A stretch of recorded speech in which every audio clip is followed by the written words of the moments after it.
welcome, welcome to my the kids' playroom slash our second teletown hall. I'm State Senator Chris Larson, representing the 7th Senate District, which includes East Side, UWM area, River West, downtown, Third Ward, the Bayview, and then St. Francis, Cudahy, South Milwaukee, Oak Creek, and Franklin.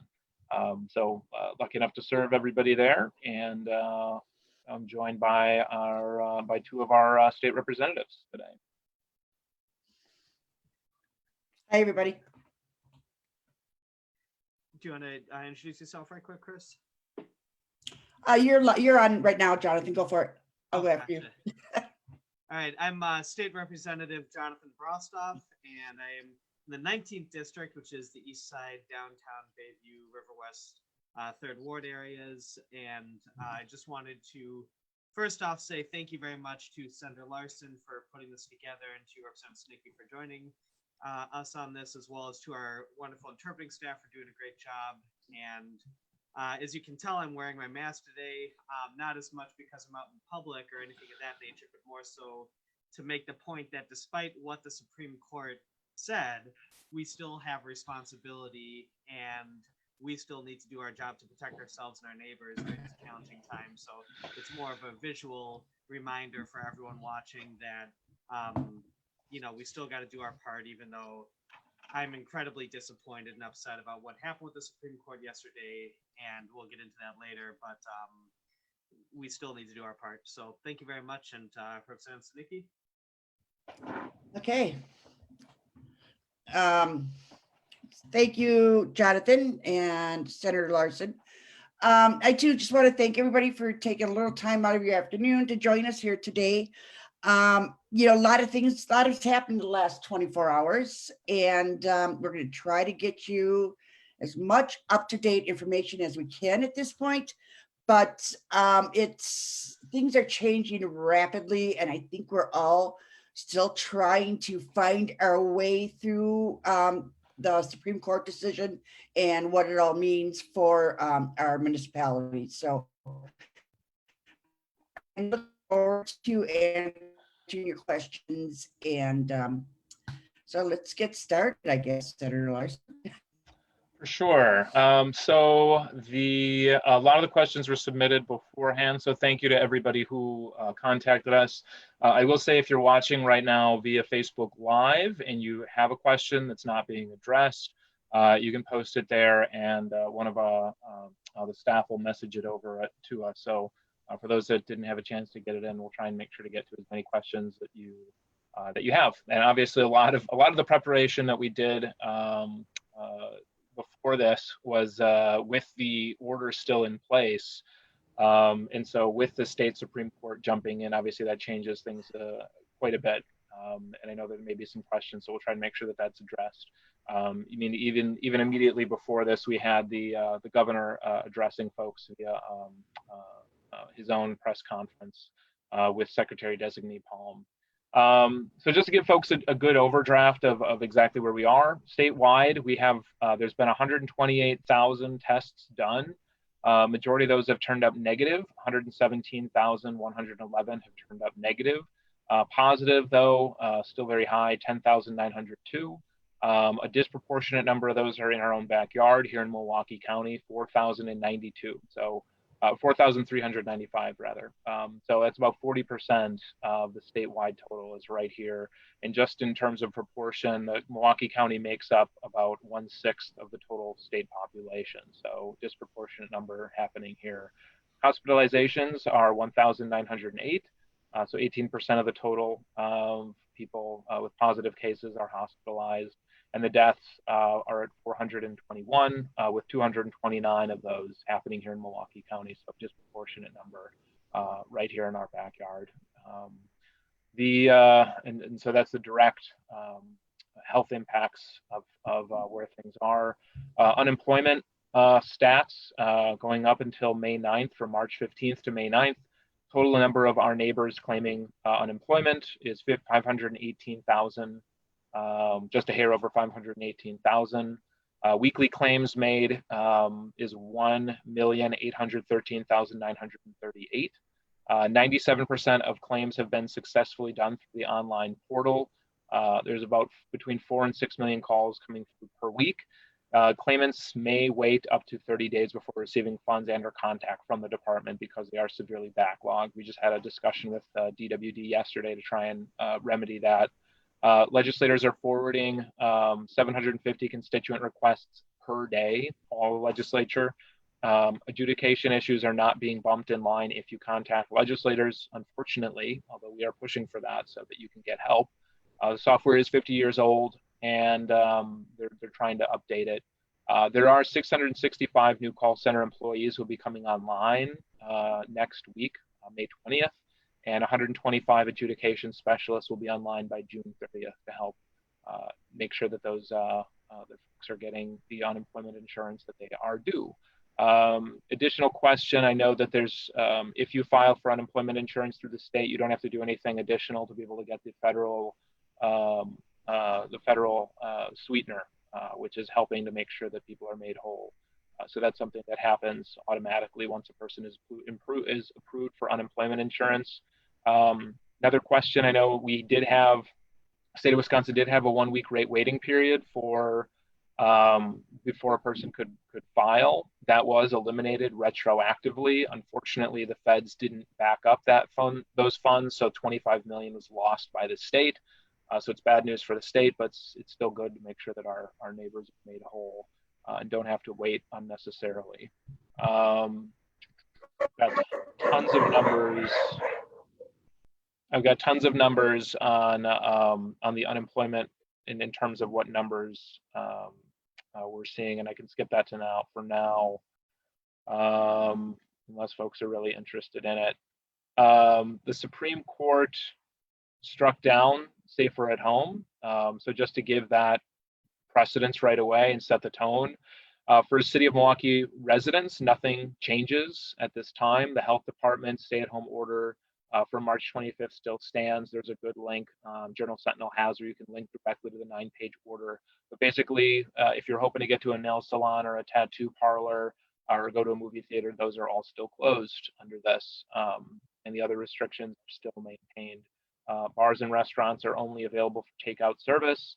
And so that's where things stand for City of Milwaukee. Milwaukee County, a modified stay-at-home order has been extended to May 21st and will be reevaluated after next week. It's important to note that this, as was mentioned, this whole lawsuit removed the stay-at-home order with no substitute in place. So now Wisconsin is the only state where that has happened, where a court order has eliminated the stay-at-home order. Other states didn't have an order to begin with, and we've seen their numbers rise in terms of COVID, positive COVID cases. So right now we're without a plan. It's a clear and unfortunate example of the craven partisanship of the court and the thirst for power by legislative Republicans. Although I will say conservative Justice Hagedorn, who wrote the dissenting opinion, acknowledged that the Safer at Home order was legal and valid, and the legislature had no standing to sue because they had not been harmed. I'll fight as hard as I can in the weeks ahead to protect our neighbors as much as possible, given this new reality. Future state rules will actually go through the legislature's committee process. It's a committee, not to disparage it, but it's usually pretty boring, called the Joint Committee for Review of Administrative Rules. It's shorthanded with the acronym JCRAR. It's a committee that I've been on for most of my time as a state senator. And any rules that are put forward by the governor or put by the health secretary designee will go to that committee for approval. Normally that takes days, if not weeks, for approval. So hopefully we'll be meeting very soon to validate any rules that come down from the governor, given the Supreme Court's mandate that they have to do that. It is a joint committee between the Senate and the Assembly. Four Democrats are on that committee, but we're a minority. Yeah, so the Supreme Court has put Wisconsin businesses in an impossible position, stay at home and lose lots of money, or open and risk the health and safety of their employees and customers. And so now we have a Wild West situation. But just because businesses are open doesn't mean customers will come back. And just because they declare that things are safe doesn't mean the virus agrees. The virus doesn't care. the virus is still going to spread. So encouraging folks, as Jonathan is wearing his mask anytime you're out in public, put on a mask, practice safe distancing, and if you can avoid going out at all, please do so for your health and for the health of and wealth of your neighbors. I'm confident that the vast majority of Wisconsinites will continue to follow CDC guidelines for physical distancing, wearing protective gear, hand washing, sanitizing, and it's going to be more important than ever going forward, so we don't see a corresponding spike like we've seen in other states. We've been behind the curve, and now hopefully we'll continue to do that as people are practiced and have stuck with us. So yeah, that's the general, good general background. Jonathan and Representative Brostoff, Representative Sinicki, anything you guys want to jump in on before we dive into Q&A?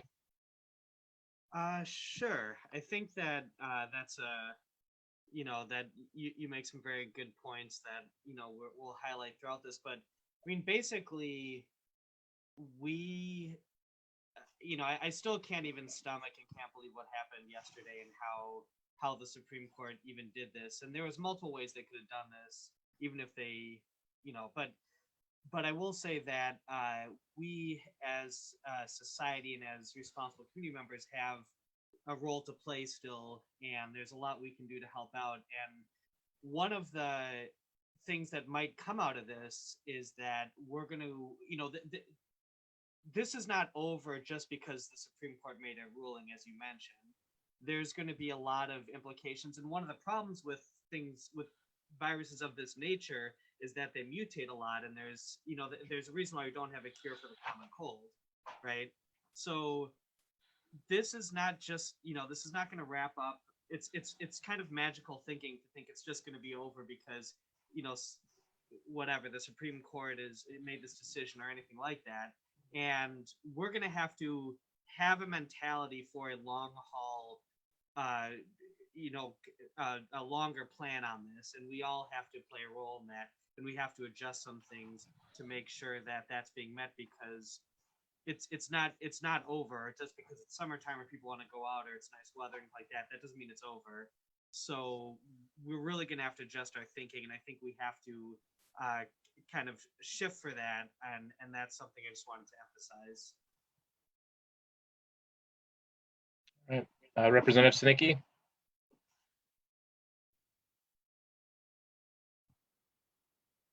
I think you're muted, Chris. Sorry. Oh.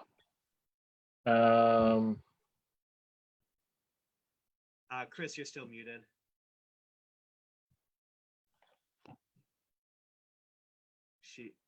Can you unmute her, Chris? I don't have the thing. Are you a host on here? Jonathan's doing it. Or sorry, Nick is. Nick, can you unmute Representative Sinicki?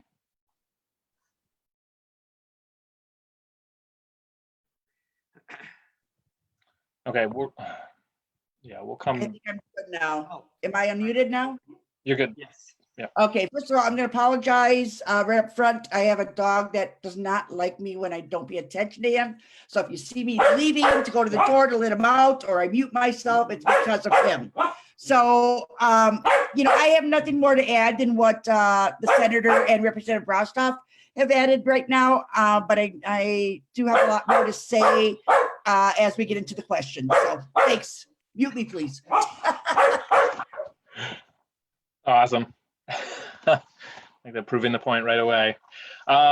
So the jumping right into the questions, and again, to reiterate, if folks do have other questions, they can throw them on the Facebook page, and we'll make sure to address those.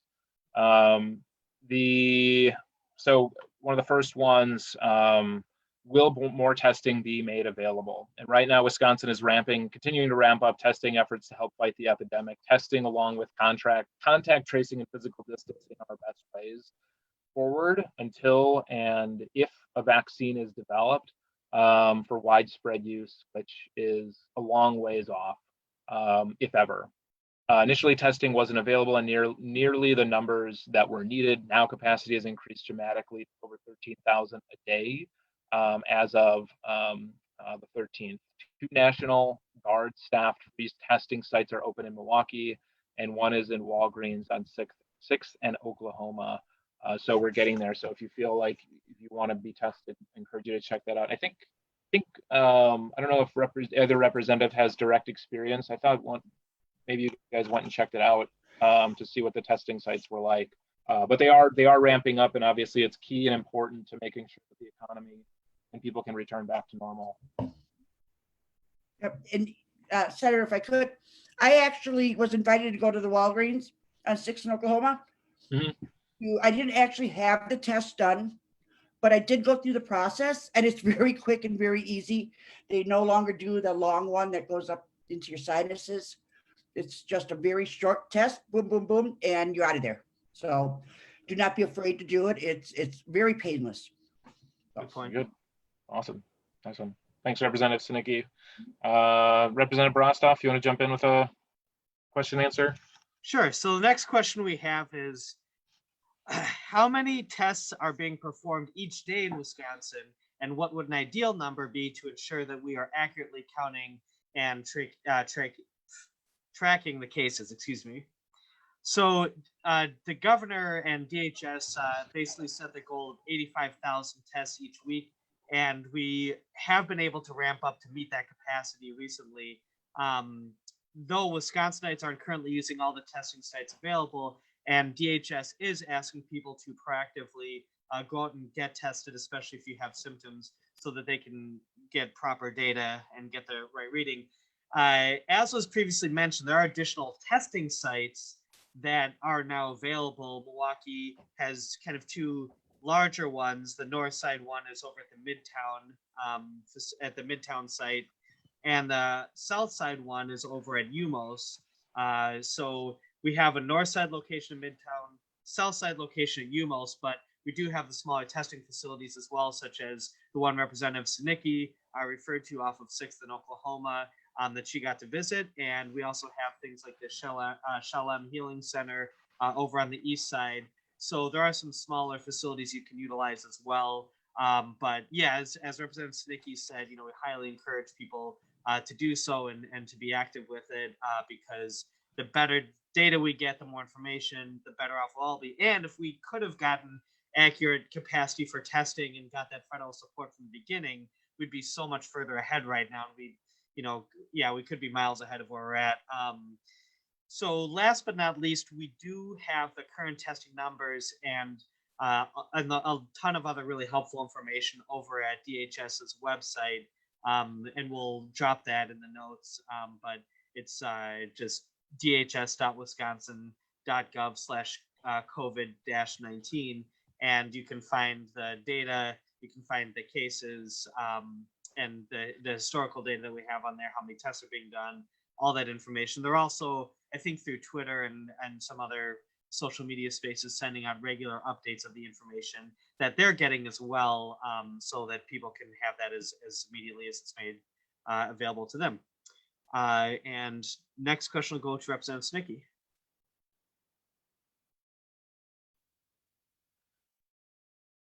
It's still muted though.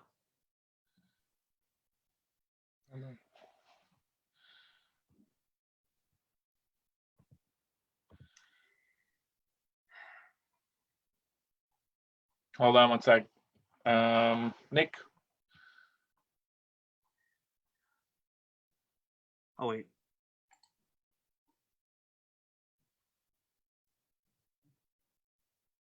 Okay. Chris, you unmuted now? Yeah, I think so. Okay, now you can hear me. Sorry about that confusion. And I don't know if this was mentioned about the testing or not, but for some of the smaller testing sites, you do need an appointment. But for the bigger ones that are being run by the National Guard, strictly drive up, you don't need an appointment, just drive right up. So make sure people are aware of that. So somebody sent a question about church. Why can't we go to church if we wear masks and stay 6 feet apart? You can go to the stores, you can walk the streets, but you can't go to church. First of all, we all, I think, share your frustration on that one. And I want to give a shout out to our religious organizations that have really done a good job in offering online masses. But Now, here's where some of this confusion is going to come in between the state order and the city order. Under the city order, it doesn't really address church. It says as long as you can social distance and you wear masks, you can go to church, and you can't have more than 50 there. So it is something I think that I know the Archdiocese is looking into, trying to figure out how they can reopen. And I think that within the next few weeks, we'll be looking at a way that we can hopefully completely reopen churches safely with social distancing. So. Mhm. Okay. So the next question that we have, I'll take, it says, what scientific proof is there that safer at home works? I'm 62 years old, have yet to wear a mask, and have been to the grocery store for shopping, visiting family and friends, and attended the Brookfield rally. I have not been sick. Well, if you took a revolver and put one bullet in the chamber and spun it and put it against your hand and pulled the trigger a couple times, but nothing happened, you could surmise from that that your hand is bulletproof. You wouldn't be correct, but that might be a conclusion you draw. Or you could say, well, I just didn't get to the bullet yet. And the fact that you may or may not have gotten sick from this doesn't mean that it's, not real, or that social distancing isn't working. Again, just because you pulled the trigger and the bullet didn't exit the gun yet doesn't necessarily mean it's not there, to use the analogy. But we do know that the data has shown that it has actually worked incredibly well. For example, in early March, Wisconsin's infection rate was doubling every 3 to 4 days. By mid-April, it was down to every 12 days and has continued to reduce since. And that's also kind of a more impressive statistic, given that we didn't have as much testing going on. So it's likely that it was even higher. Although without the proper testing, we can't actually know that. And on top of that, we've also seen that the number of infections that result from each positive case has been lowered to just above 1 recently. And DHS has those statistics. Again, you can look to their website for that. But I'll also say again, I'm at my home right now. I'm not in public, and I'm wearing my mask more as a visual reminder to everyone to be responsible and to kind of make that statement, because you might be a 62-year-old and actually, unless you're getting regularly tested, you don't know if you've been infected or not. You might be infected and have shown other symptoms besides the severe respiratory issues, such as diarrhea or other things, or you might be asymptomatic, but you could still be a carrier and you could be infecting other people. And part of the rationale of wearing the mask, it's not just about protecting you, it's so that when you sneeze or breathe out, or it's about protecting other people. And think about that for a second, the philosophical difference of only wearing a mask to protect yourself versus helping society and protecting everyone around you. There's a very, very stark difference in how we think about it and how much better off as a society are we, especially in regard to something like this pandemic, if we're all helping out each other and looking out. And by the way, obviously when, that type of thinking is not really being very sensitive to some folks who might have, compromised immune systems or be going through other health issues. And as someone who lost someone, to myself very close to this, I will say that, it's not always age as being the factor. I know you mentioned your age in this, but there are other factors to it. And you really, I think when looking at this, need to look at the data, and we need to get rid of magical thinking. And it's uncomfortable. Yes. Like, I don't like all the, I if I could have my most comfortable situation, I wouldn't, I want to hug people more, give, high fives and stuff like that. And I like not having to wear a mask everywhere and showing my pretty smile off and stuff like that or whatever. But the reality is we have to do things to make things better, and we all have agency over that. We all have an ability to control that if we so choose to, and that's on us and that's on you. And this is what the science says, regardless of how convenient that is or certain magical thinking some politicians or Supreme Court justices want to engage in. Science is science. It's real. Medicine is real. This is what's going on. And we all need to do our part to respect that. So, yes, the evidence is there. Again, you might even be a carrier without knowing it. So I would highly encourage you to wear a mask moving forward and to help not only yourself, but the community around you. See, if I'm doing it, it's not that hard. Like, I can communicate with you fine. It's okay. We can all do it. So thank you very much for the question. And next we have Senator Larson. Thank you, Jonathan. Thank you, Representative Brostoff. Next question is, what is being done to support those who are food and housing insecure in this community? Great question, and I've had that from a number of people since the very beginning of this outbreak. Proud to say that in Milwaukee, Milwaukee/St. Francis, there is a facility open at Clare Hall, which is in the seminary, just off of the Seminary Woods, available. And this is being run by the Wisconsin Army National Guard. They were able to secure this with the partnership of the Catholic Archdiocese. I can't get the word. Archdiocese. All right. You know what I'm talking about. To house an additional 90 homeless individuals. So folks who are interested in, if you are or know somebody who is, you have to call 211 to be able to be sent over. And so it's specifically not just for homeless, but for those who are at risk or are found positive. There's other parts of the state that are also doing this. Hobbs Ice Arena in Eau Claire has 70 cots. In Madison, there's a place at Warner Park Rec Center to provide housing. In Wausau, the YMCA facility is housing 14 individuals. So to reiterate, 211, anybody who's experiencing issues, dial 211. If you are if in need for additional state aid, go to access.wi.gov.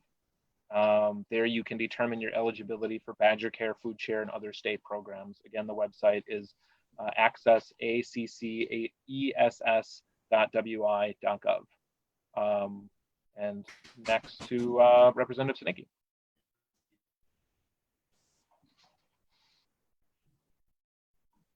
Okay, so I have a question about travel. It says, when will it be safe to travel by plane to Georgia? I don't know why specifically Georgia, but airlines are still open and they're operating. There are additional safety measures, of course, put into place. You have to have a mask. They're supposed to be trying to social distance, but I recently saw a news report where they weren't. So, I mean, you can travel. No one's stopping you from traveling at this point, but you need to remember it is still a risk because you're in a can with, hundreds of other people, but it is not against the law to travel. Just remember you have to wear a mask and keep yourself protected and keep others protected.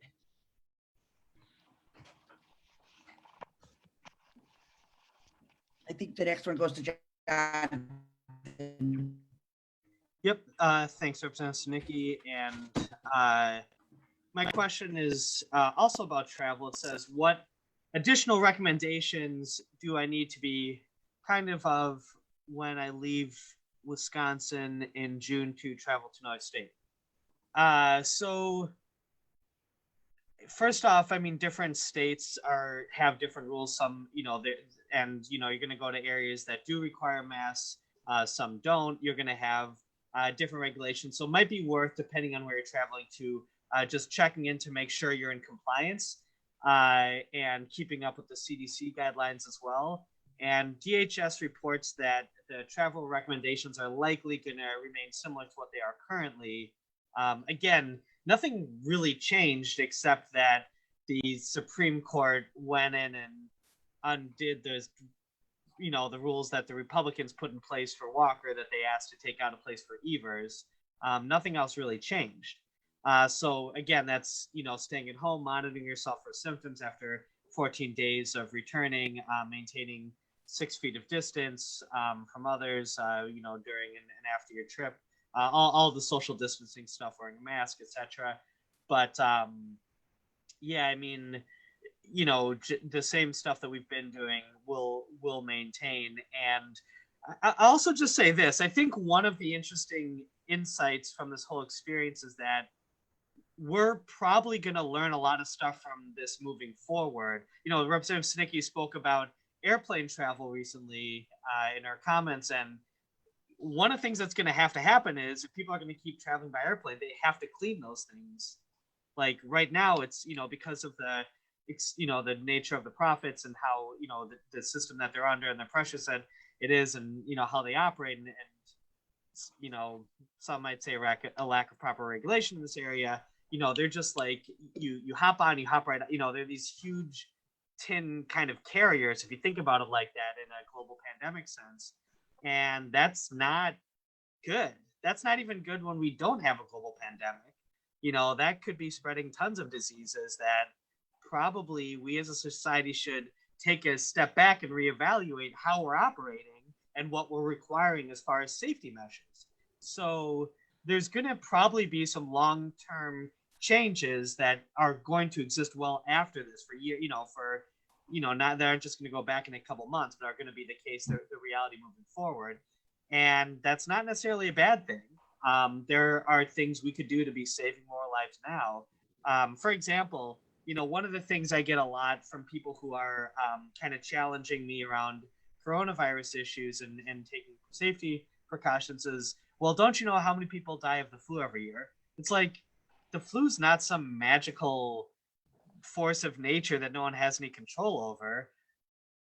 We probably could be saving if we had better elderly care, if we had full access to paid sick leave universally made available in this country, if we had if we had higher vaccination rates, if we had all these other things that we could be putting into place to make our society better, we probably could save a lot more lives than we probably should be. And that's something to really think about. And so too with this, there are going to be a lot of things that we should be doing. For example, if you're sick or might be sick, wear a mask. Don't get other people sick. Don't go to work and get other people sick, etc.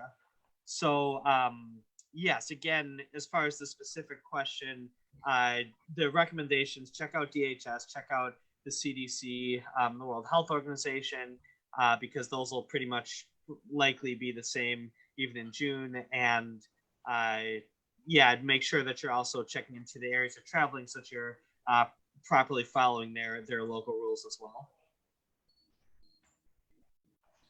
And sorry, next we got Senator Larson up for the next question. Thank you, Representative.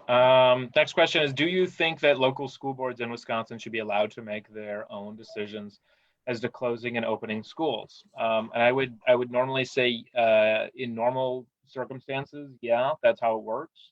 But in this case of a major pandemic, the short answer is no. Governor Evers and Secretary Designee Palm made the difficult decision to close Wisconsin public and private schools indefinitely as to protect the health and welfare of our kids and the families that those kids go home to. And as well as the staff that is working there.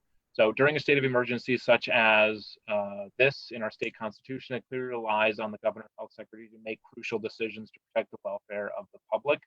I believe this is true. That did not address school closings. The Supreme Court's ruling did not address school closings. And so schools will remain closed for the remainder of this spring session. So I respect the role of the local school boards in providing quality education to kids, including my own kids.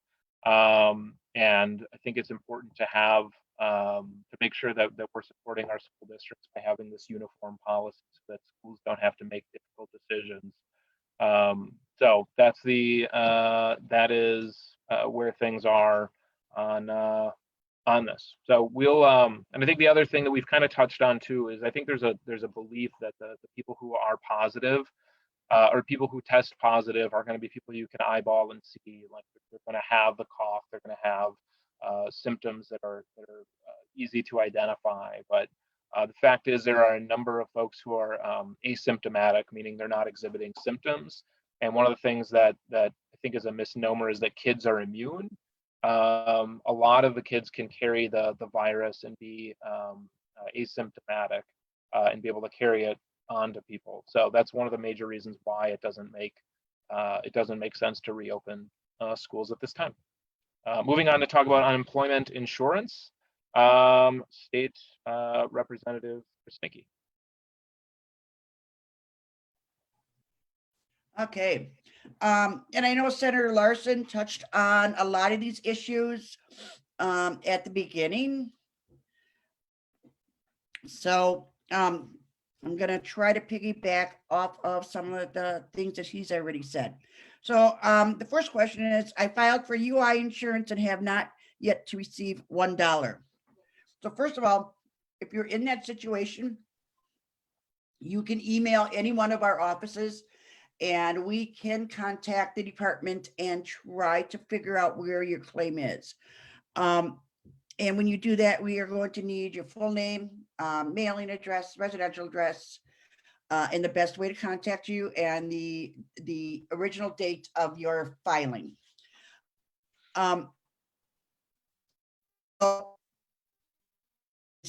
Larson touched on quite a few of the issues, and I just had Secretary Frostman talking about why there's such a huge delay in unemployment benefits.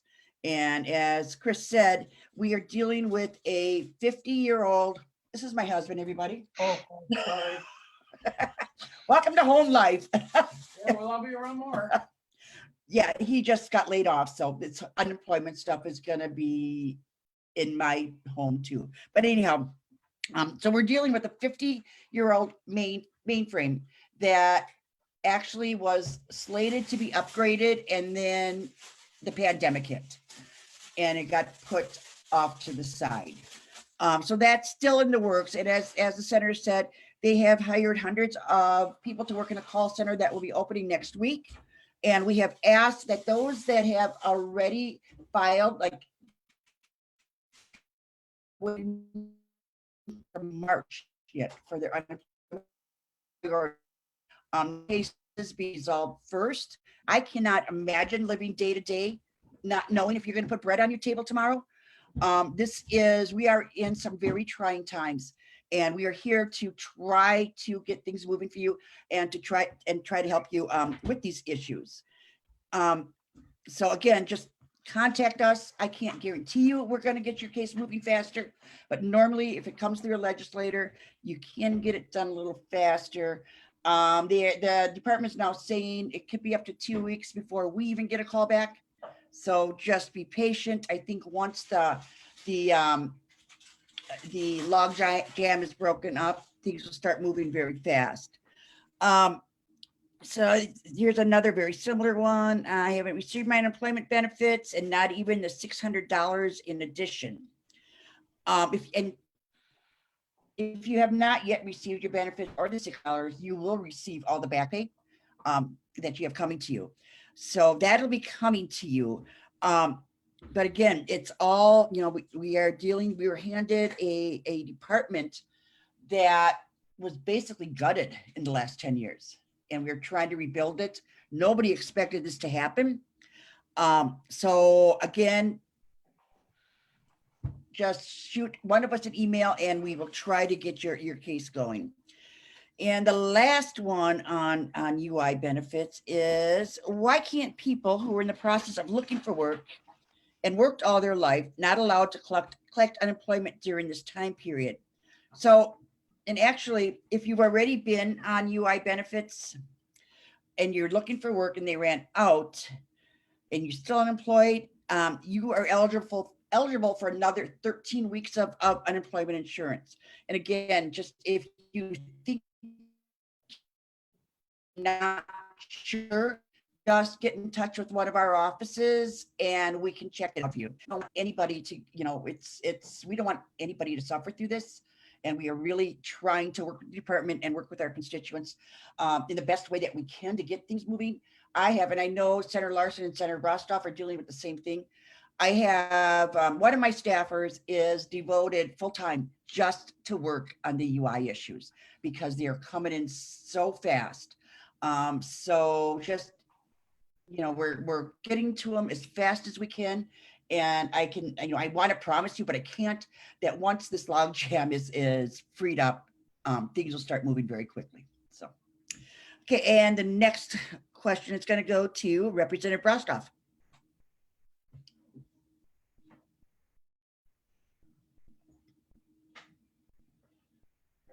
When you're muted. Sorry, I'm looking. You're good.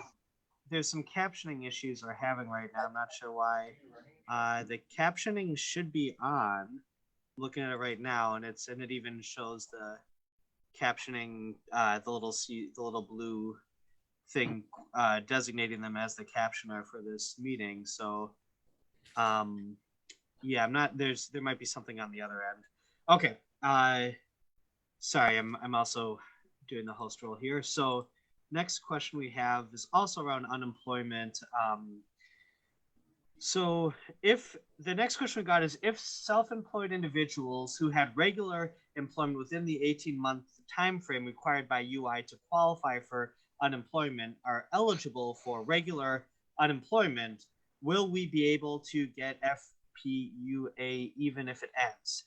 I ask because by the time my regular unemployment eligibility issue is resolved, I may miss out on FPUA, and I wanted to know if I qualify retroactively at that point. So yes, as Representative Sinicki says, that is in place. All weeks that someone was eligible to be paid retroactively, all weeks someone was eligible to will be paid retroactively, period. But of course, you still have to have eligibility that's going to be determined through DWD. And if you need any help with that, again, contact our offices. We're happy to help with it. But yeah, as long as you're good to go, the pay will be retroactive. That's how it was set up. And the next question we have is around senior citizen centers for Senator Larson. Yeah, thanks, Representative Brostoff. Question is, do you foresee the Milwaukee County Senior Centers reopening? If so, what is your honest opinion as to when and how? I know I've heard from a number of neighbors. Senior centers provide a huge connection to our senior neighbors and a lot of opportunities for programming, as well as access to a meal during weekdays. Unfortunately, the county's senior centers continue to be indefinitely closed from normal services. Before reopening, Milwaukee County Department on Aging will develop a plan to ensure the safety of our neighbors that use facilities that has yet to occur. So senior meal programs are still continuing, and they provide meals for curbside pickup and delivery. So if you or somebody that you know is 60 plus and is interested in the meal program, they can call 414-289-6995 for more information. And huge thanks to those folks at Department on Aging who are out there helping. In many cases, are the only person that the meal recipient is seeing. So thanks to everybody who is doing that. The number again is 414-289-6995, or you can look up Milwaukee County Department on Aging to see if you or a loved one qualifies. Next to State Representative Sinicki. Okay. So this question pertains to local businesses following the CDC guidelines. So as someone who works at a company that is voluntarily following best practices related to COVID, what is being done to persuade or force companies to follow the best COVID practices, both in District 7 and statewide? It has been very frustrating to see pocketed outbreaks in the state and local community that can be traced to poor COVID-related practices at businesses. So by law, these businesses are required to follow the social distancing guidelines and enact best practices. If a business excuse me, is not following the guidelines, they can be subject to law enforcement intervention, or or it could be OSHA that could come in. And I'm kind of thinking this might be going back to one of our local meat packing plants that, about 2 months ago, probably right at the onset of this, there were 2 cases reported. The company claimed that they were cleaning everything out, they were sanitizing, everything was going to be fine. 3 weeks later, there were upwards of 89 cases, and those cases were then brought into the community because many of those employees live in the 53215 zip code, which caused the outbreak in 53215. So, if you feel that if there's a company that you feel is not following the guidelines, it can be reported to your local health department, and they can have either law enforcement or a government agency go in and check it out. So I actually pushed for a hotline to report these things, but that hasn't happened yet. And then the next question is going to Representative Brostoff. Thank you. So the next question we have is, why aren't all the rules to open printed in newspapers or found online for free? So as business people or consumers, we all know what to expect through the different phases. Well, I can't speak to the newspapers specifically because that's not really under our purview. But although I would actually say they've done a pretty good job overall. The Journal Sentinel's done a pretty good job of covering this in urban Milwaukee as well, from what I've been reading personally. But the information for the phase-in, and I think you're referring to the Badger Bounce Back program as the official title, was made online and available for free, and it's all on the administration's website through DHS. So yeah, it's, in fact, I just looked it up the other day I wanted to send some of the different phases to someone who's asking about it. So I just double checked it a couple days ago, and it's all on there. It's all free, and you can see exactly what the criteria are, as well as what the different kind of tiers are going to be once we meet those criteria. So yeah, I mean, that is online, but again, all that gating criteria is going to be on the DHS website, and you can just Google Badger Bounce Back Plan and you'll find it right away. And yeah, that's that. And if you have any other additional questions about it, or why, whatever you want to ask about it, feel free to email any of us, and we can get you more information if you need that. And the next question we have is, what is being done to protect us from housing evictions? Okay, so previous to all this, there was Governor Evers' Emergency Order 15, which suspended both residential and commercial evictions until May 26th, with the caveat that if there was a specific immediate threat of serious physical danger to another person, obviously action can be taken against a tenant. But anyway, that emergency order that was put into place to suspend evictions is still in place. We just checked it. I double checked with legal before this meeting, because obviously the case came out last night, and the legal teams are getting flooded right now. So it's hard to keep up with all the moving pieces of this. But Emergency Order 15 was not touched by the decision. We had that confirmed by the legal team, so that's still in place. There was also action taken by the county, and there might be that might be revisited as we're coming up on things a little bit later. But again, this is a situation and a circumstance that shows the acute fragility of a lot of our systems, and a lot of the problems in society get highlighted.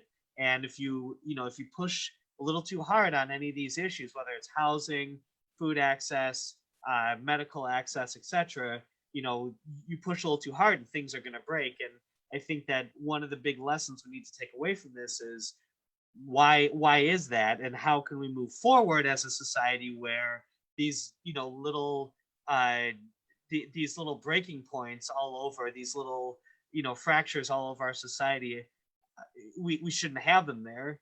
This means we have to work towards things like universal paid sick leave, universal childcare access, better universal healthcare access as well. All these different things that are kind of just taken for granted, and we just kind of forget about in the day-to-day situation as a society at large until it affects you directly. We're made acutely aware of during a global pandemic like this, and we do need to address those. We should have, they should be addressed regardless, but something like this just shows how close a lot of things are to breaking in our society and how we need to fix that. And next question we have will be fielded by Senator Larson.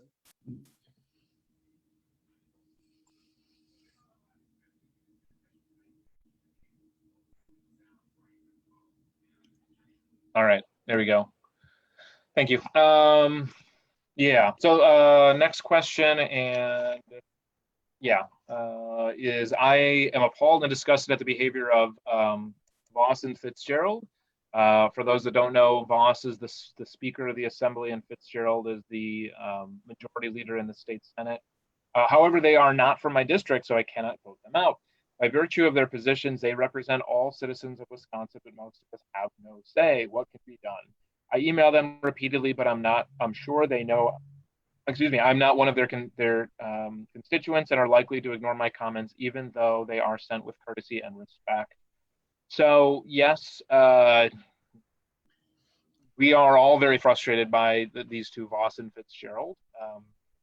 Frankly, these are the folks who ended up rigging the system, rigging the district maps, so that despite 54% of votes statewide going towards Democrats, and despite every statewide office going to Democrats, they maintain a pretty close to a supermajority in both houses because the system is rigged. So they are continuing to rig the system, and the more people who know that and recognize that and push back, it's going to be that much more important for us to continue to push back against the rigged system.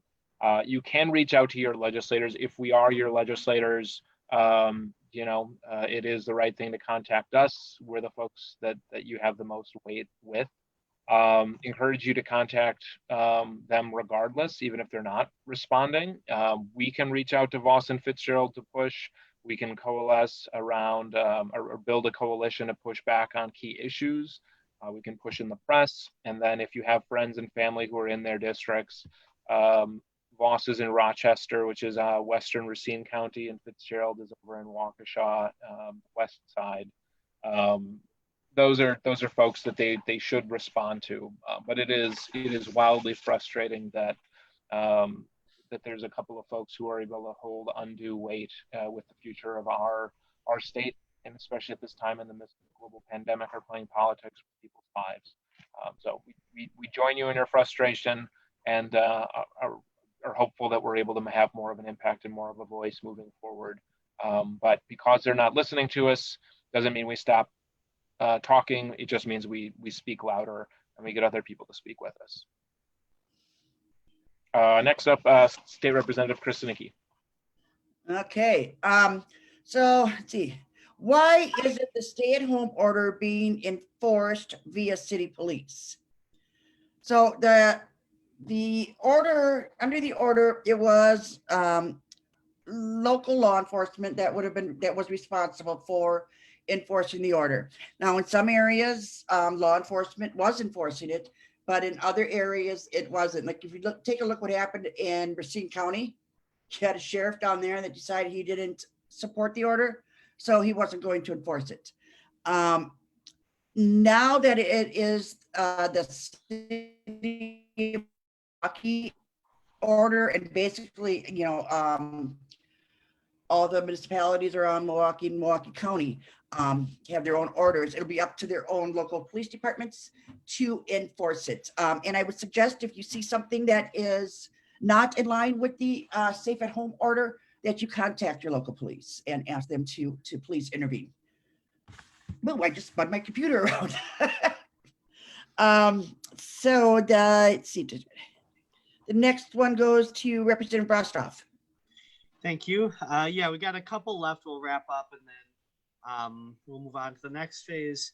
So last two questions. First is, what are we doing to help local businesses instead of large box chains during this time? I could not agree more with the sentiment of this question, by the way. To answer it directly, basically Wisconsin's small business, the 2020 plan, awarded grants of up to $20,000 to businesses with fewer than 20 employees. Small businesses are also able to apply to the federal Paycheck Protection Program and the Economic Injury Disaster Loan Assistance Program. And if you need any help with that, we can help you. I've had a myriad of local businesses in my district contact me and helping them to navigate some of the federal paths on that, and we're happy to do that. We also want to remind you about the WEDAC Focus Forward webpage that has details on the current opportunities, and that's just wedac.org/focus-forward. So that'll, that'll have the information in there. That's pretty up to date. They do a good job of updating it. But I completely agree. I think in general, extreme corporate welfare is one of the, it's so wrong on so many levels, and it makes so little sense, but it's one of the most obvious factors of how corrupted the system has gotten. And this situation in specific has highlighted why we need to, really bring things back to a more reasonable level. And not only that, but if we're going to be investing like that, you're right.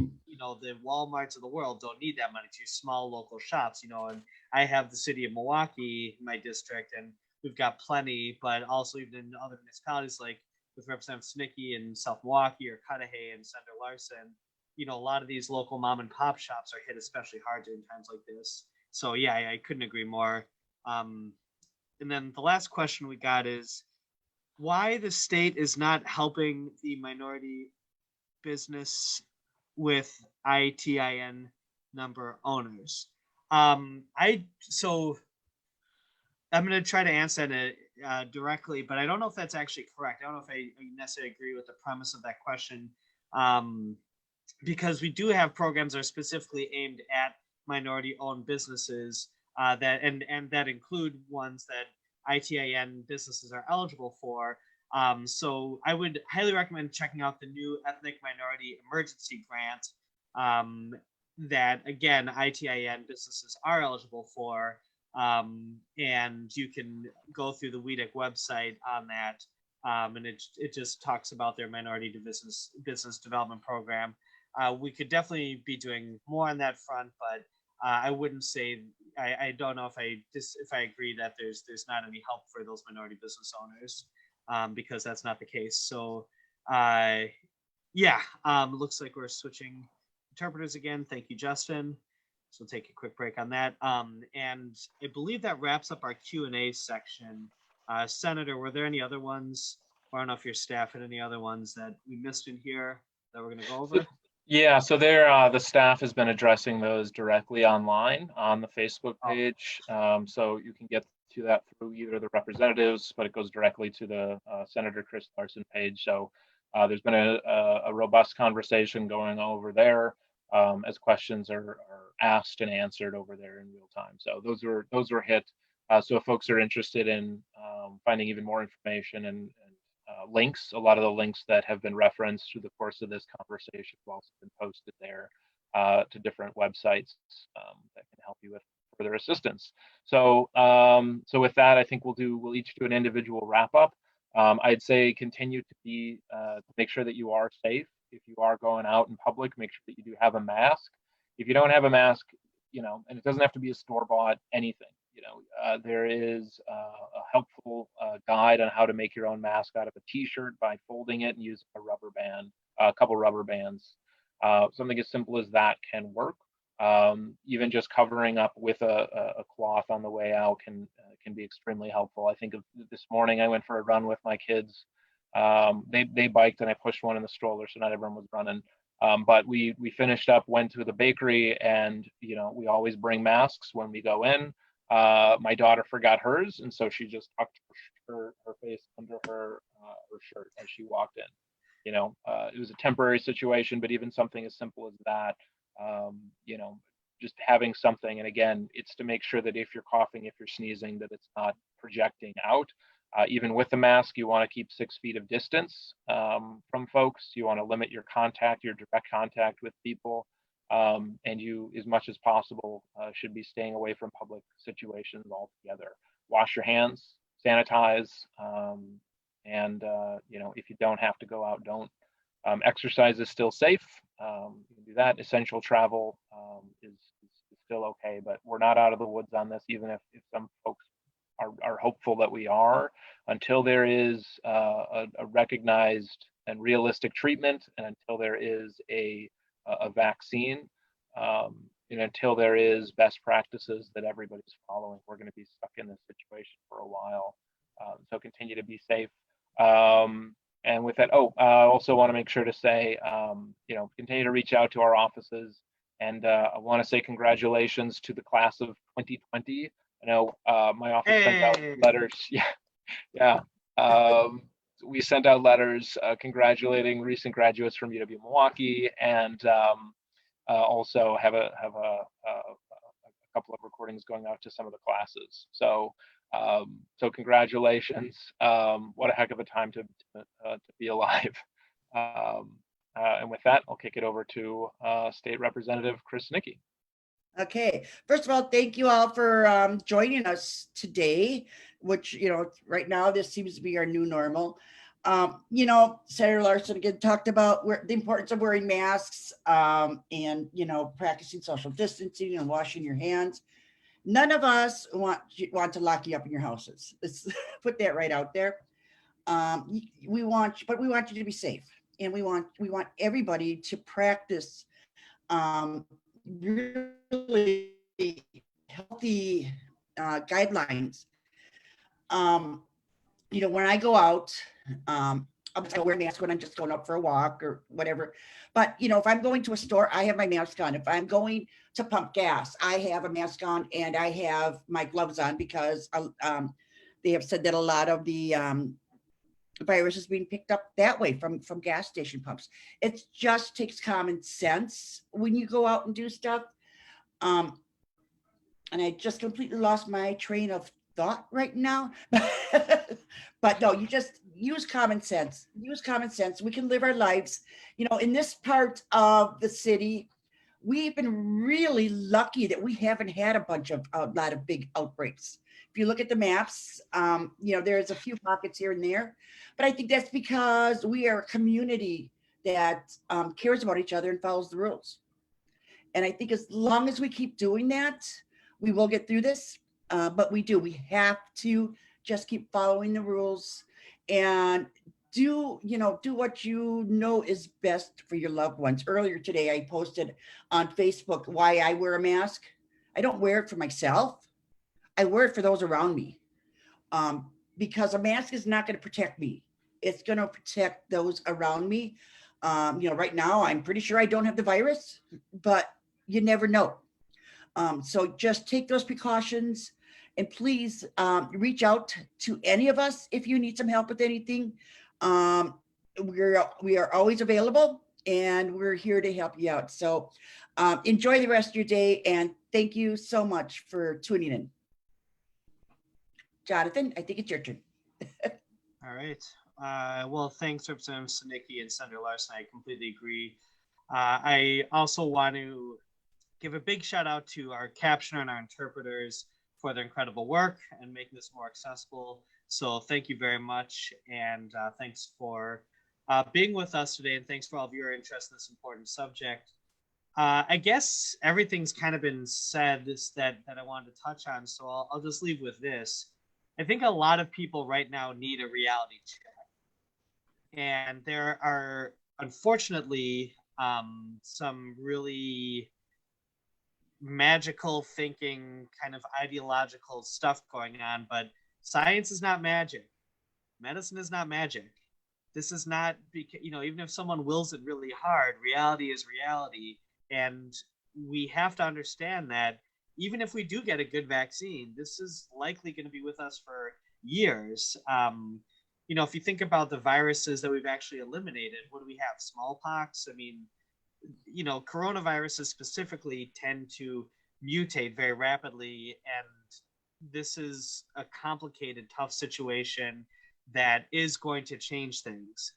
And just because it's nice outside, or just because a lot of people are very inconvenienced, or whatever else is going on, or just because a couple bought and paid for corrupt Supreme Court members fulfilled the will of their corporate donors, doesn't mean that reality has changed. That's just that's magic, and bad magic, in my opinion. That's not real. And I think that we all need to really get a grasp mentally on what we're in for with this, and how long it's going to take, and how we have to adjust, and how we can make things better moving forward with it as well. Again, there's a lot of societal issues that are highlighted during an acute crisis like this that we probably should just be fixing anyway. But we really need to take it up a notch when something like this is going on. So I think that moving forward, we need to have a long-term vision for this. Think about the next 5 years, next 10 years are going to look like, and how we're going to reorganize society moving forward, and what things are going to look like even after a vaccine is out, and how we can all do our part and play our role to make things better. And not just us elected officials, but you, everyone out there watching this, all of our constituents and all those participating in society. What are your expectations? What needs to happen moving forward? How do we address this? So I think that, again, we need to have a lot of people kind of checking their reality and understanding what's actually happening. I also, just last but not least, I want to bring up that this is something that, again, highlighting the acute injustices and problems of our society. No, there's nothing greater being highlighted by the significant amount of racism that we experience, and how this is specifically affecting brown and even more so Black communities in our society. And that's obviously related to healthcare. It's related to access for certain medications. It's related to all a whole bunch of economics, a whole bunch of things in our society. But when people break the rules, when people are continuing to spread this, when all this is going on, who's getting hurt the most? It's the people who are already the most vulnerable in our society, and it's just, again, a highlight of how wildly unfair and wrong things have been for so long, and continue to be. And this is even outside of innocent people getting slain, innocent Black people getting murdered or assassinated or hunted, as we just saw. Those are obvious, but the stuff that's just below the surface, dealing with our healthcare inequities, etc. And that's really, again, something that we cannot forget during all this. And we will all do better, and we're all doing better. We need to address. So again, I thank you all for being with us. Thank you to Senator Larson, who had to go, and to Representative Sinicki as well. Thank you to their hard work on this as well. Thank you to our interpreters and to our captioner, and thank you to everyone. Be safe, stay healthy, and we're going to wrap it up. Appreciate y'all. Adios. Bye.